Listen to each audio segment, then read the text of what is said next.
Welcome back. Welcome back. Let's take a look at trying to avoid scams and fraud online. Now, this is really a review chapter. We've been through these scams and fraud and all this and other units, but we're going to get a little more into some detail on all the different ways or the major ways that you can experience this online. So remember, urgency, secrecy, keep this a secret. We haven't talked too much about that. That happens a lot. You'll see a lot of older folks get scammed with, oh no, I'm in big trouble and I just sent you $40 billion and can you get into your account and reimburse me? It's urgent and we need to keep it secret, that kind of thing. So we haven't really talked about that. However, you are seeing a lot more. Scammers manipulate people using fake messages, websites, job offers. That's been a big one recently, and relationships. So let's take a look. Here's our overview. Online scams exploit trust, emotion, urgency, deception to steal money, personal data, and account access. Scammers manipulate people using fake messages, websites, job offers, prizes, and relationships. These are our primary topics that we'll be going through and our learning objectives. Again, most of this we have covered already. A major thing though, action required, slow down, verify with a separate channel. You got it through an email, text the person. You saw it on a website, check it through email. Question the urgency and secrecy. Why does this need to be kept secret? Why is it urgent? Okay, primary goal, as we know, is financial gain. It's not to help you. It's to promote their financial gain over your financial aspects. Tech support scams, pop-ups, messages that claim that your device is infected. So specifically speaking to the problem of being online, hitting something, you get a message that looks like it's coming from your system saying you have downloaded a virus. That's a pop-up message that claims that you're infected. Request you to call a number immediately. Please call this number. The best thing you can do there, just don't call it. Just don't even do anything with it. You'll find that it's not that urgent. Pressures you to grant remote access or pay for repairs.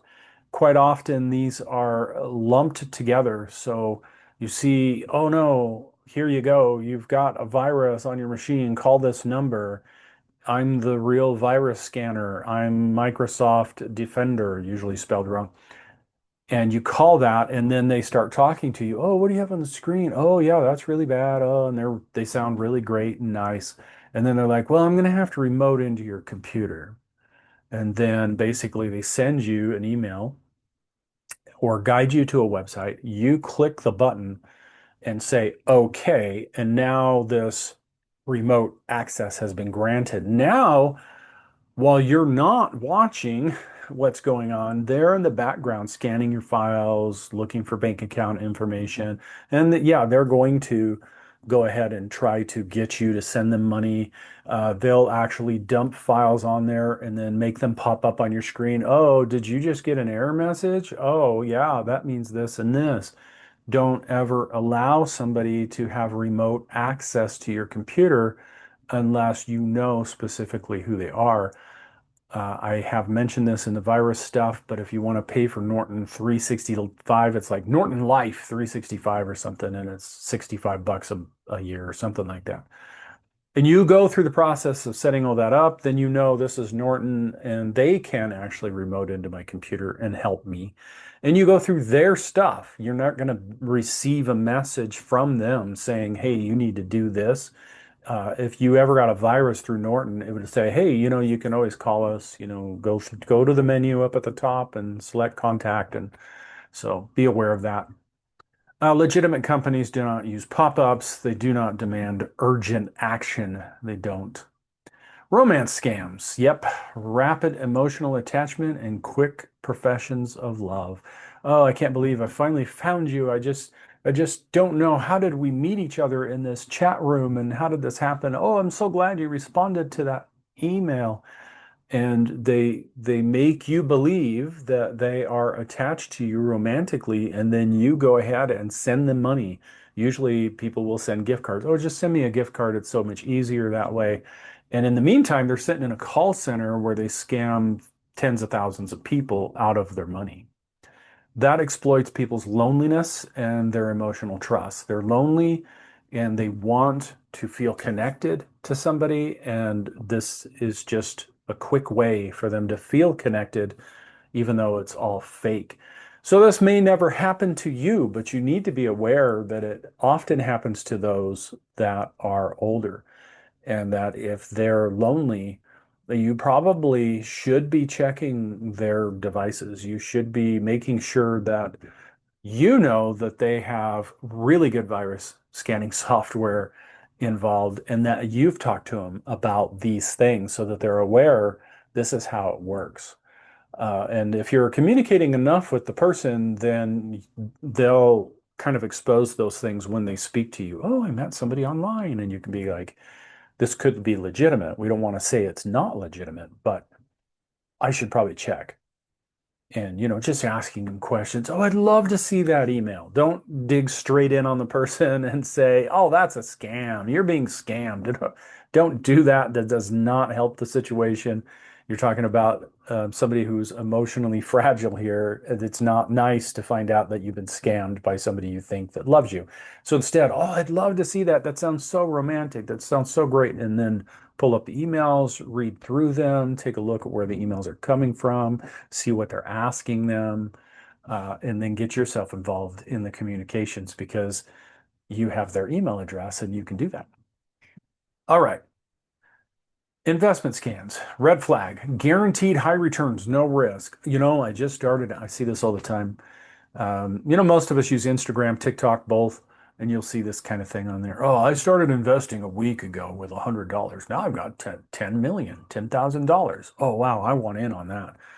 Guaranteed high returns, not much risk, $100. Come on, what's the big deal?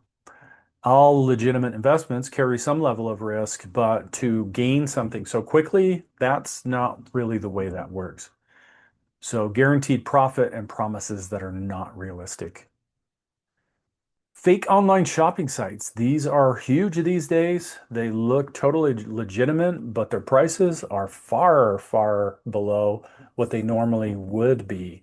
It's becoming more and more important that if you're doing online shopping, that you know who you're shopping from. So if you're on TikTok, then you're going through the TikTok shop.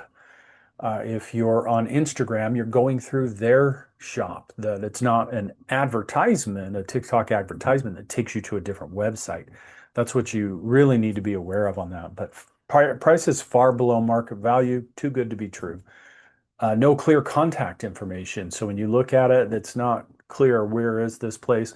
And if you really, really think it is legit, well, then just go into a web browser on your own and search for that business and see what other people say about it. These days, you can ask AI. You could say, "Hey, AI, is this real?" But don't trust it. Don't think that, oh yeah, AI told me it's real, so therefore it is.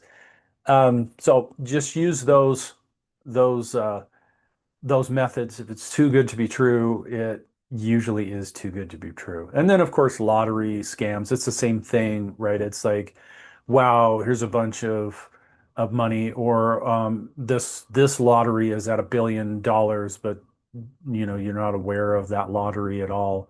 And then it's like, yeah, for $10 you can get 1,000 entries, and really the lottery doesn't exist, and you're just giving them your money. Now, those of you that are not familiar with different lotteries like myself, I would have to, slow down, verify that this lottery exists, and then move forward. Because I'm not familiar with any of that stuff. I don't do that. And so if I saw this lottery, I would have a tendency to go, well, this must be real. It must be good. And I need to slow down, check through an alternate channel to see if it is. Fake job offers is becoming a big deal. They request upfront fees for training, equipment, oh, we got to do a background check on you, but you got to pay for that. It's only $25. It sounds, that's doable. That's okay. But it's not. They're just going to take your $25. Places that want to hire you, those things are covered, those things are done. You don't have to pay money for those. And of course, they avoid the formal interview. They're like, oh, yeah, we read your resume. You're so awesome that we don't even need to see you. And that really feeds on our, like, wow, they really like me. This is fantastic.